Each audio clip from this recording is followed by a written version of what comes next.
जय हिंद दोस्तों। आज की हमारी वीडियो बहुत ही ज़्यादा इम्पोर्टेंट रहने वाली है और वो है कि जो पूरी फार्मास्यूटिकल कंपनीज़ हैं, मतलब दवाइयाँ बनाने वाली जो कंपनीज हैं और जो डॉक्टर्स हैं हमारे, उनके बीच में जो साठगांठ है किसको लूटने के लिए, एक आम नागरिक को लूटने के लिए। और इस वीडियो में आपको पता चलेगा कि किस तरीके से हमको अच्छे से लूटा जा रहा है। उसमें उन दोनों की मिलीभगत में एक तरीके से सरकार भी जिम्मेदार है। तो वीडियो को शुरू करते हैं। हमारी जो दवाइयाँ होती हैं, जो फार्मास्यूटिकल कंपनीज बनाती हैं, उनको दो कैटेगरी में रखा जाता है। एक जेनेरिक मेडिसिन हो गया, एक आपकी ब्रांड मेडिसिन। ठीक है, तो सबसे पहले जानते हैं जेनेरिक मेडिसिन,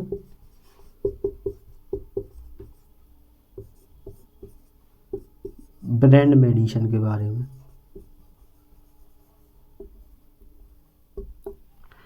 जेनेरिक मेडिसिन की अगर बात करें तो हमारी जो जेनेरिक मेडिसिन्स होती हैं, इसको बोला जाता है सॉल्ट, या जो भी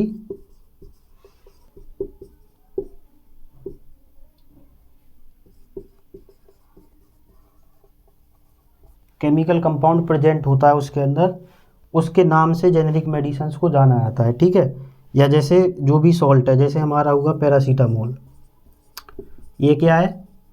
सॉल्ट है। तो अगर इसके नाम से अगर दवाई कोई बाजार में बिक रही है तो वो जेनेरिक मेडिसिन के टर्म्स में आएगी। और ब्रांड का मतलब इसी पैरासीटामोल को, जैसे कंपनी है डोलो, पैरासीटामोल 650 mg, 650 mg में जो बेचती है, तो ये ब्रांड नेम मेडिसिन हो गई। ठीक है, अब इन दोनों में फ़र्क क्या है? अब गवर्नमेंट की अगर गाइडलाइंस को देखेंगे तो उस गवर्नमेंट की गाइडलाइंस में क्या लिखा हुआ है कि ये जो जेनेरिक मेडिसिन्स हैं वो लगभग 50 से 90%, मतलब 50 से 90% कॉस्ट प्राइस उसकी क्या होती है? डाउन होती है। किससे? डोलो 650 से। ठीक है, उसको आगे भी समझेंगे, मैं आपको PDF के थ्रू समझाऊंगा कि उसमें कैसे कैसे क्या क्या डिफरेंसेस है, किस किस सॉल्ट में कितना ज़्यादा डिफरेंसेस है।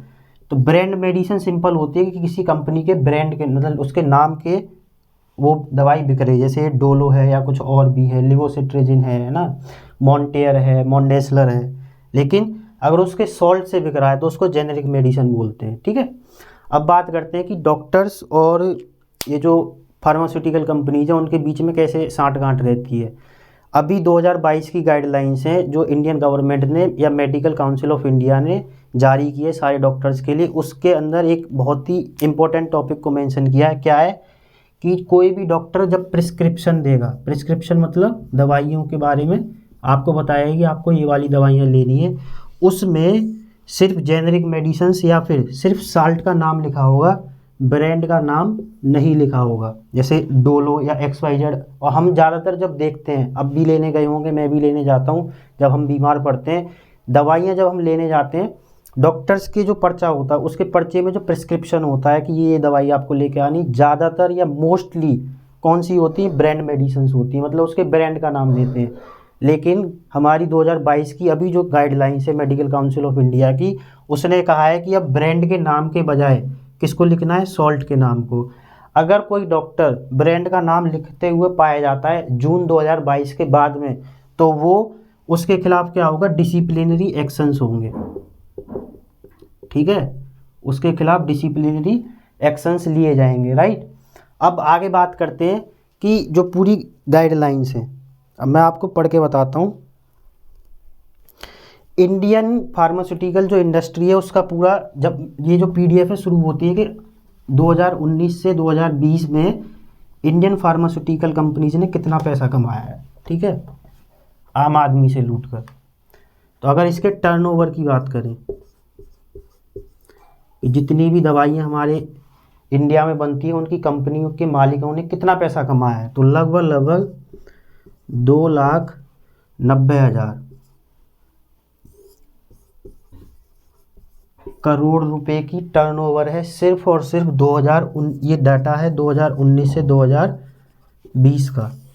एक साल के अंदर इन्होंने 2,90,000 करोड़ का क्या किया है? मुनाफा किया है या बेची हैं दवाइयाँ। ठीक है, इसके बाद में अगर हम बात करें, ये एनुअल रिपोर्ट है किसकी? डिपार्टमेंट ऑफ फार्मास्यूटिकल्स की। ये मेरा कोई डेटा नहीं है, पूरा डेटा किसका है? गवर्नमेंट का है। ठीक है, इसके बाद में बात करें कि पूरी जो डायरेक्टरीज इश्यू कर दी गई हैं, पूरा इश्यू कर दिया गया है कि अब साल्ट का नेम लिखा जाएगा, बाकी और किसी का नाम नहीं लिखा जाएगा, किसमें, प्रिस्क्रिप्शन में, जो आपको पर्चा दिया जाता है। उसके बाद में अब गवर्नमेंट ने एक योजना लेके आई है, शायद आपको भी नहीं पता होगा, जन औषधि केंद्र करके।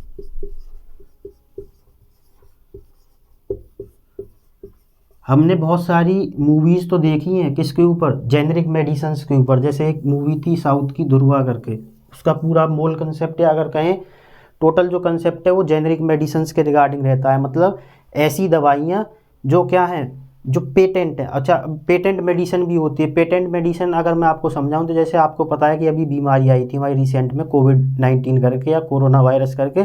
अब उसके लिए किसी कंपनी ने क्या बनाया होगा, वैक्सीन बनाया होगा, ठीक है। तो उसका जो केमिकल फॉर्मूला है उसने क्या किए होंगे, लाखों रुपए खर्च करे होंगे, बिलियंस, लाखों करोड़ों रुपए उसकी किस पे खर्च करे होंगे, R&D मतलब रिसर्च एंड डेवलपमेंट के ऊपर खर्च किए होंगे, ठीक है। तो उनको पेटेंट दिया जाता है। पेटेंट कितने साल का दिया जाता है, एज पर इंडियन गवर्नमेंट की ऑफिशियली स्टेटमेंट के अकॉर्डिंग द पेटेंट होता है, पेटेंट ड्रग, पेटेंट दवाइयाँ वो होती हैं लगभग 20 साल के लिए। इस 20 साल में अगर सपोज करो कोई एक कंपनी जैसे सन फार्मास्यूटिकल्स है, ठीक है, सन फार्मास्यूटिकल्स ने क्या दिया हमको, वैक्सीन दी है, किसकी, कोविड-19 की। तो अब उसके पास ये राइट हो गया है, इंटेलेक्चुअल प्रॉपर्टी राइट हो गया है कि वही कंपनी सिर्फ उस ड्रग को क्या करेगी, मार्केट के अंदर सप्लाई करेगी, ठीक है। कितने साल तक, 20 साल तक। ये बहुत बड़ा स्पैन होता है, ठीक है। 20 साल तक वही कंपनी करेगी, और जो मार्केट प्राइस होगा उस किसका, वैक्सीन का या कोई ड्रग का, वो कौन डिसाइड करेगा, वो अपनी कंपनी खुद डिसाइड करेगी कितना उसको रखना है, 500 रुपये, 5,000 रुपये, 10,000 रुपये, जितना भी है वो उसका सोलली मैटर है। क्यों, क्योंकि उसने पूरा R&D करके खर्च भी। चलो इस हद तक हम मानते हैं कि करोड़ों रुपए खर्च हुए हैं, तो कुछ हद तक क्या किया जाना चाहिए, ठीक है, अब उन्होंने पैसा खर्च किया है तो ले लिया जाए, ठीक है। लेकिन 20 साल तक आप सोचो, 20 साल तक हमसे क्या किया जाएगा, ठगा जाएगा। इसके बाद में जब उसके 20 साल ओवर हो जाएंगे, खत्म हो जाएंगे, 20 साल के बाद में कौन आती है मार्केट में, जेनरिक मेडिसिन। मतलब जो इस पेटेंट ड्रग के अंदर क्या इस्तेमाल हुआ है, जिस साल्ट का या जिस केमिकल कंपाउंड का इस्तेमाल हुआ है, उसको यूज़ करते हुए मार्केट में जेनरिक मेडिसिन को क्या किया जाएगा, लॉन्च किया जाएगा, डिफरेंट नेम ऑफ किससे, ब्रांड से। जैसे अब हम जानते हैं सब लोग क्या, कि पैरासीटामोल ही है सॉल्ट, किसमें, एक जो हम टैबलेट लेके आए वो डोलो की ब्रांड से भी आ रही है, वो किसी और दूसरे नाम की ब्रांड से भी आ रही है। तो सपोज करो डोलो की है, वो 3 रुपये की है पर टैबलेट, या 3 रुपये का 2 टैबलेट हैं। कोई और कंपनी है वो 5 रुपये की, कोई और कंपनी है वो 1 रुपये की दे रहा है। लेकिन अब बात करते हैं कि ये जन औषधि केंद्र जो गवर्नमेंट की स्कीम है, जो किसको प्रमोट करती है, जेनरिक मेडिसिन्स को। लेकिन आपने गवर्नमेंट के एडवर्टीजमेंट किसके लिए देखे होंगे, कि बीजेपी को वोट करें, या भावी जो इलेक्शंस होने वाले हैं गुजरात में या कहीं पर भी, कि हमको वोट करें। बहुत बड़े बड़े एडवर्टीजमेंट होर्डिंग्स लगाते हैं। लेकिन इस जन औषधि केंद्र के लिए मैंने तो अभी तक कोई भी एक जो ऑफिशियली टीवी चैनल्स हैं या आपके न्यूज़ चैनल्स हैं, जो अपने आप को बहुत बड़े बड़े न्यूज़ चैनल कहते हैं कि हम सच्चाई दिखाते हैं, हम अवेयरनेस फैलाते हैं, उनको मैंने देखा नहीं है कि वो बताते हैं कि जन औषधि केंद्र जो किसको प्रोवाइड कराते हैं, बहुत ही कम रुपए में, बहुत ही हेल्दी, और वही सॉल्ट वाली, जो सॉल्ट किसका था, ब्रांड मेडिसिन्स का, वही सॉल्ट वाली, वही इफ़ेक्टिव वाली क्या देते हैं, वो दवाइयाँ देते हैं जो 10 रुपये की है। वो 10 रुपये की टैबलेट को ज़्यादा से ज़्यादा 1 रुपये में मिलेगी आपको, कहाँ पर, जन औषधि केंद्र में। अब बात करते हैं इसकी शुरुआत कब हुई थी। इसकी शुरुआत हुई थी 2008 में, और हमें कब जाके पता चलता है, आज भी 80 to 90% लोग इसके बारे में क्या है, अनअवेयर हैं। मतलब उनको पता ही नहीं है कि जन औषधि केंद्र टाइप का क्या है, कोई एक स्टोर होता है जहाँ से हम क्या कर सकते हैं, सस्ती दवाइयों को या जेनरिक दवाइयों को क्या कर सकते हैं, खरीद सकते हैं, ठीक है। इसकी शुरुआत 2008 में हुई थी। 2015 में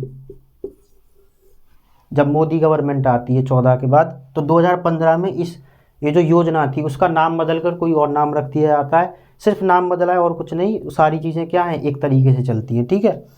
आज की डेट में अगर एक ऑफिशियली डेटा के अकॉर्डिंग जाएं, आज की डेट में जन औषधि केंद्र जो हैं जो आप सर्च करोगे तो आपकी लोकेशन पर भी शायद हो क्या प्रेजेंट हो। लगभग लगभग अक्रॉस द इंडिया कितने हैं, 8,000 सेंटर्स हैं इसके। और ये कितनी दवाइयाँ, मतलब या फिर कहें कितने जेनरिक सॉल्ट्स या कितने जेनरिक मेडिसिन्स को प्रोवाइड कराता है, लगभग लगभग 3,000 के आसपास। और ये तो हो गई ड्रग्स के बारे में बात। अगर सर्जिकल आइटम्स तो बहुत ज़्यादा महंगे होते हैं, आपको भी पता है, जो डॉक्टर्स यूज़ करते हैं। वो सर्जिकल आइटम्स भी लगभग लगभग 240-41 के आसपास वो प्रोवाइड कराता है। अब जो पीडीएफ है मैं उसको पढ़ के बताता हूँ कि डिफरेंसेस आपको कैसे फील होंगे, ठीक है। पहले इसमें कहा गया है कि सॉल्ट का नाम दिया गया है, जैसे सॉल्ट का नाम है हमारा एस्पिरिन, और या एस्पिरिन के साथ में एस्पिरिन है 75 mg, उसके साथ है क्लोपिडोग्रेल, वो 75 mg टैबलेट है, 10 पत्ते वाली टैबलेट है, मतलब 10 टैबलेट्स आएंगे उस पत्ते में, और वो कितने कॉस्ट की है 19.16, मतलब लगभग लगभग 20 रुपये की, ठीक है। अब आप कहाँ से खरीदते हैं, जन औषधि केंद्र से अगर जाकर खरीदते हैं, लेकिन इसी सॉल्ट को, इन्हीं दोनों के कॉम्बिनेशन के सॉल्ट को आप बाहर से जाकर खरीदते हैं तो लगभग लगभग आपको 50 से 100 रुपये देने पड़ते हैं, ठीक है। अभी आपको मैं अपने ऊपर बता रहा हूँ कि मैं कुछ दिन पहले लिवोसिट्रिजिन और मॉन्टेल्यूगा सोडियम का एक कॉम्बिनेशन 10 mg में लेने गया था। तो जब तक मुझे इसकी जानकारी नहीं थी तो मैं एक नॉर्मल स्टोर से लेने गया, तो वो मुझे कितने की कॉस्ट पड़ी थी, लगभग लगभग 190 रुपीज़ की। और जब मुझे पता चला कि इस टाइप से किसकी योजना है, गवर्नमेंट की योजना चल रही है, कब से 2008 से, लेकिन अब अनअवेयर हैं हम सबसे ज़्यादा।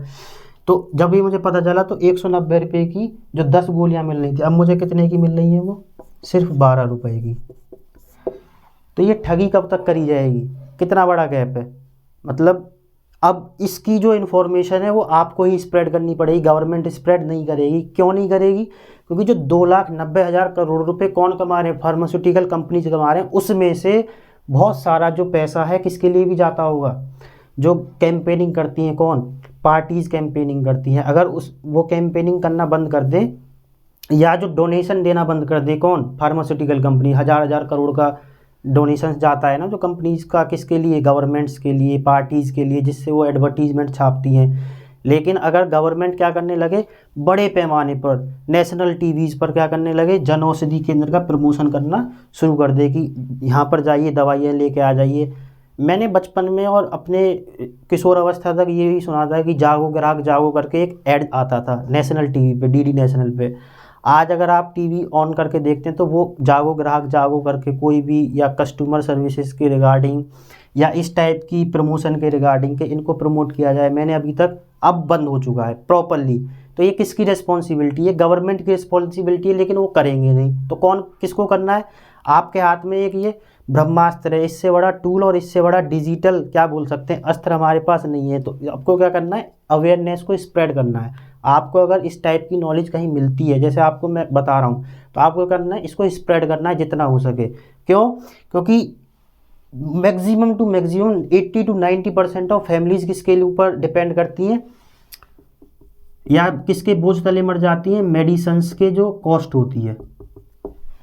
पता चला कि ऑपरेशन होने वाला है और उसकी कॉस्ट कितनी पड़ रही है, 20,000 रुपये, 10,000 रुपये, लेकिन उसके बेचारे के पास पैसा है ही नहीं खाने के लिए भी। तो अगर वो मेडिसिन्स को कहाँ से, नॉर्मल स्टोर से लेने की बजाय किससे लेता है, जन औषधि केंद्र से लेता है, तो क्या होगा, उसका 90 to 80% क्या होगा, कॉस्ट रिडक्शन हो जाएगा, किसमें, दवाइयों में।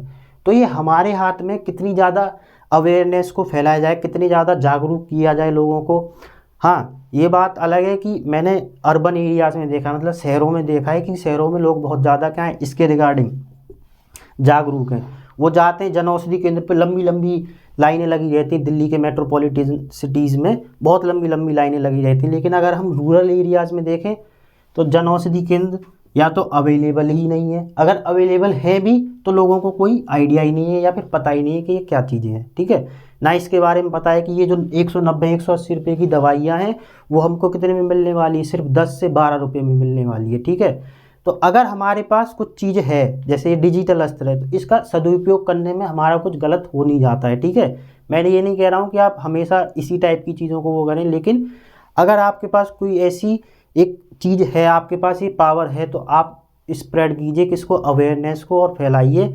और ये जो पूरी साठ गांठ बैठी हुई है किसकी, गवर्नमेंट की, फार्मास्यूटिकल कंपनीज की, और किसकी, डॉक्टर्स की। डॉक्टर्स की कैसे, अगर आप दवाइयाँ लेने जाते हो या चेकअप कराने जाते हो, आपने देखा होगा कि एक जो बैग लेके कोई एक आदमी आ रहा है, उसके बैग में बहुत सारी दवाइयाँ हैं, जैसे स्टोर रूम वाले जो मेडिकल स्टोर वाले हैं, कंपनी से कोई आया है, वो उनको सैंपल दिखाते हैं। सैंपल दिखाने के बाद वो अप्रूव कराते हैं कि सर देखिए ये करके आप जो है, अगर किसी को क्या है, बुखार है, तो वो पैरासीटामोल वाली, डोलो वाली दवाई देना, जिसको भी वो लिख के देना। अब हमने तो भगवान बना रखा है किसको, डॉक्टर्स को, मानते भी हैं क्योंकि वो ज़िंदगी बचाते हैं, लेकिन अंधा भरोसा करना या आंख मूंद कर भरोसा कर लेना, ये सारी चीज़ें क्या है, गलत है।